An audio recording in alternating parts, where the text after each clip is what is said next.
안전과장님께서 법을 논했는데요. 법은 국민을 위해서 법이 만들어지지 않습니까? 악법도 법은 법이다 그래요. 그런데 아시다시피 코로나19 사태 태어나서 저희들 나이 60이지만 처음입니다. 그럼 이런 특수한 상태에서는 국민들의 눈높이를 좀 보고, 지금 이것을 우리가 오는 것은 생존권입니다. 생존권. 우리 도장은 지금 잠깐만의 코로나 사태로 1000개 체육관이 없어지고, 앞으로 이런 상태 계속 이렇게 되면은요, 단절이 문을 닫습니다. 여기 계시는 실무자님들께서 이분들께 잘 보고하셔서, 이런 걸 위해서 계속 뭐 자살이 나왔다, 뭐 했다, 이렇게 하면은 지금 이거 해준다고 해서 국민들이 경찰 나쁜 사람이라고 보겠습니까? 이런 특수한 상황에서는 이럴 수도 있다.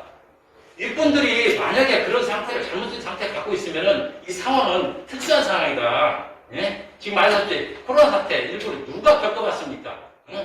이런 특수상을 좀 잘 좀 전달해서 정말 그냥 원칙만 따지지 말고 원칙보다도 앞선 게 우리가 살아가는 생존권 아니니까 우리가 뭐 다른 걸 해주려고 하는 거 아니지 않습니까?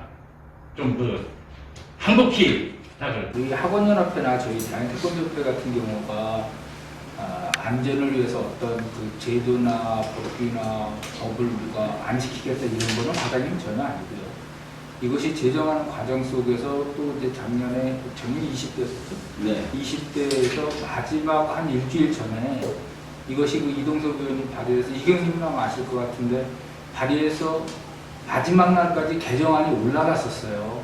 그래서 15인승을 기준으로 해서 취약 연령 전까지는 저희 동성보호자가 탑승을 하고 취약 아동부터는 동성보호자가 탑승하지 않아도 된다라는 그 골조의 개정안이 올라갔었는데 당시에 이제 새누리당에서 불참을 하는 관계로 그것이 표결을 가지 못했어요. 이번에도 좀 말씀을 드리고 싶은 것은 공식적으로 이것을 단속을 유예하겠다 이런 표현을 하시기는 좀 어려우실 수도 있을 것 같지만 지금과 같이 이것이 동성보호자가 탑승 의무를 집행적으로 단속하겠다 이런 것만 아니라면 저희들에게 좀 단속의 유예라는 시간을 좀 주시면 저희가 대한태권도협회든지 학원연합회라든지 또 제가 이제 오늘 여기 오기 전에 체육시설업종 6개 업종하고 다 만났습니다. 사무국장들을 다 만나서 그분들도 뭐 여의도를 가거나 세종시를 가야 될 일이 있다면 가겠다라는 거거든요. 그 말은 그만큼 절박합니다. 어느 정도로 절박하냐면 저희가 이 코로나 기간에 도장이 1000개가 폐업을 했거든요. 하지만 동승자가 탑승을 했다 그래서 혹시 사고나 또는 사고 예방에 어떤 도움이 되느냐, 어디에도 도움이 된다라는 데이터는 없거든요. 그것은 누구나 다 아는 현실이거든요. 정부 측에서 요구한 거는 저희는 다 수용을 했어요. 운전자 교육 강화했죠. 차량 구조 변경했죠. 요번에 운행 일지 해야 되죠. 그 다음에 내년부터 수기로 수기로 해서 보고도 해야 된다고 하죠. 정부가 요구하고 제시했던 거는 저희는 다 수용을 했거든요. 범칙금도 처음에 이게 10만 원부터 얘기가 시작이 됐었던 거거든요. 지금 몇백억이거든요.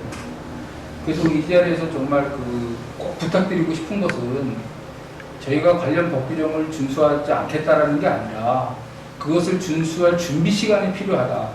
경제적으로, 현실적으로.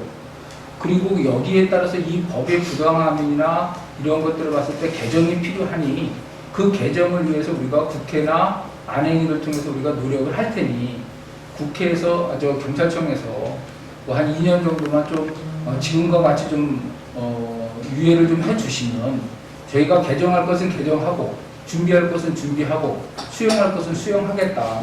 이 말씀을 꼭 과장님한테 드리고 싶었거든요. 법안 자체가 저는 조금 문제가 있는 게 뭐냐면은 근본적으로는 사실은 아이들을 보호하기 위해서 동승자를 탑승을 시키는 거잖아요. 근데 그 부분보다 더 위험한 게 사실은 있습니다. 그게 뭐냐면은 운전자가 사실은 시간에 쫓기다가 보면은 시간을 맞출 수밖에 없어요. 그러니까 예를 들어서 뭐 5시부에 태권도 시간이다 그러면은 4시 반에 운전을 나가게 되면은 예를 들어서 단지 같은 경우는 뭐 어떤 부모님은 지하 1층에 내려줘라.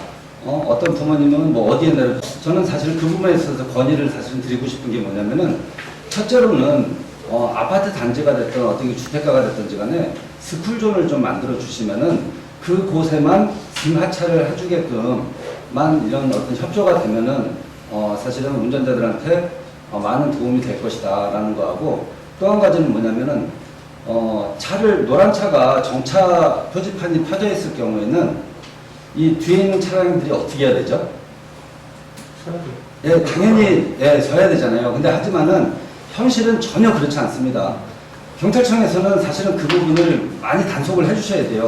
저희가 차를 서 있으면 뒤에서 빵빵거리고 아이들이 나오던 말던 사실은 그 차들이 막 그냥 확 지나갑니다. 그랬을 때 과연 선생님들이 그거를 카바를 잘 못해줘요. 그럼 운전자가 직접 내려줘가지고 그 아이들이 안전하게 귀가하게끔 사실은 도와주는 게 그게 실질적으로 더 현실적으로 도움이 된다라고 이렇게 생각을 합니다. 그래서 코로나19 사태가 아시다시피 그로 인해서 어려움을 겪고 있는 우리 그 상황을 경찰청에서 좀 깊이 헤아려서 코로나19가 끝날 때까지 학원이나 태권도장이 안정화 될 때까지 단속을 좀 유예를 시켜주기를 간절히 부탁드리고요. 이것은 금방 말씀드린 생존권의 생사에 걸렸기 때문에 종합적으로 전체를 한다면 이걸 좀 유예 좀 시켜달라 이렇게 부탁 말씀을 드리고 싶습니다.